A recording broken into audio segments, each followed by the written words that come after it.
સુરત મહાનગરપાલિકા વિસ્તારમાં ટ્રાફિકનું ભારણ હળવું કરવા અનેક વિસ્તારોમાં ફ્લાયઓવર બ્રિજ નિર્માણની કામગીરી હાથ ધરવામાં આવી છે. બ્રિજ સિટી તરીકે ઓળખાતા સુરતમાં ચાલુ નાણાકીય વર્ષના બજેટમાં અનેક ઓવરબ્રિજની જોગવાઈ કરવામાં આવી છે.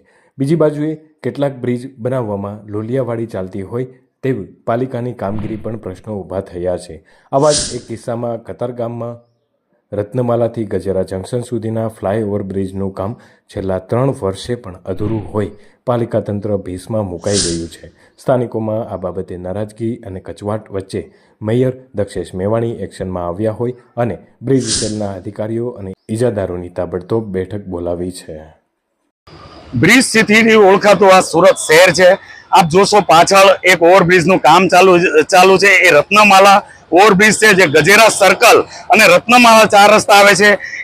એની જગ્યાએ ટ્રાફિક બહુ થતી હતી 4 રસ્તા પર, એટલા માટે આ બ્રિજનું આયોજન કરવામાં આવ્યું છે. પરંતુ 3 વર્ષ કરતા ઉપર સમય થયો. બ્રિજની મર્યાદા જે કામ કરવાની હતી એ પણ પૂરી થઈ, પણ કાચબાની ગતિએ ચાલતો આ બ્રિજ ક્યારે પૂરો થશે? લોકો ટ્રાફિકમાં હેરાન થઈ રહ્યા છે. બ્રિજ સેલના અધિકારીઓને મારા દ્વારા અનેક વાર ફરિયાદ કરવામાં આવી છે, પરંતુ એમની આંખ બી આજ દિવસ સુધી ખુલતી નથી. એવું લાગી રહ્યું છે કે બ્રિજના કોન્ટ્રાક્ટર અને અધિકારીઓ વચ્ચે સેટિંગથી આ બ્રિજનું કામ ધીમી ગતિએ ચાલી રહ્યું હોય એવું લાગી રહ્યું છે. સાહેબ, ટ્રાફિકની સમસ્યા સર્જાય છે પીક અવર્સમાં આ જગ્યા ઉપર. અમરોલી જવા માટે આ બ્રિજનો ઉપયોગ થતો હોય છે. વરાછાથી લોકો આવતા હોય છે, સુરત શહેરમાંથી લોકો આવતા હોય છે, કતારગામથી લોકો અમરોલી જતા હોય છે.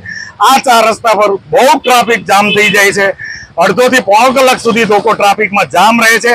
એના માટે આ ઓવરબ્રિજનું આયોજન કરવામાં આવ્યું છે, પરંતુ બ્રિજનું કામ કાચબાની ગતિએ ચાલતું હોવાથી લોકોમાં પણ ભારે રોષ છે કે આ ટ્રાફિકમાંથી છુટકારો ક્યારે મળશે.